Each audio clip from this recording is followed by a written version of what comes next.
તો અમરેલીના કાયદા મંત્રીશ્રીને આપણે નમ્ર વિનંતી કરીએ કે ભાઈ તમે જો સર્કસમાં ન હો, ખરેખર સરકારમાં હો, ખરેખર મંત્રી હો અને તમારી પાસે ખરેખર સહી કરવાની, નિર્ણય લેવાની સત્તા હોય તો હું ગુજરાતના ખેડૂતો વતી બે કાયદા બનાવવાની તમને વિનંતી કરું છું.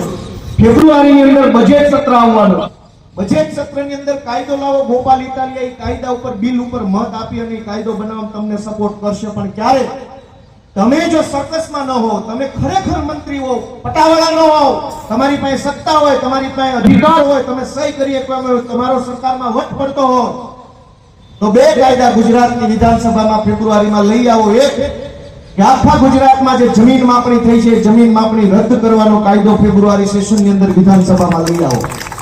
એમાં હું મત આપીશ ભાજપની સરકારને, જાહેરમાં કહું છું, હું મત આપીશ ધારાસભ્ય તરીકે. અને બીજો કાયદો કે ગુજરાતમાં જ્યાં દારૂ અને ડ્રગ્સ પકડાય, રેડ થાય, એ પોલીસ સ્ટેશનના જે કાંઈ મુખ્ય અધિકારી, ડીવાયએસપી, એસપી, ધારાસભ્ય બધા જેલમાં પૂરી દેવાની વિસ્તારના કાયદો લાવો. જે વિસ્તારમાં દારૂ પકડાય, ડ્રગ્સ પકડાય, એ વિસ્તારના પોલીસ અધિકારી, જિલ્લા પંચાયત સભ્ય, તાલુકા પંચાયત સભ્ય, ધારાસભ્ય બધાને જેલમાં પૂરવાનો કાયદો ફેબ્રુઆરીમાં લઈ આવો. ગોપાલ ઇટાલિયા કાયદા પર મત આપવા તૈયાર છે દોસ્તો.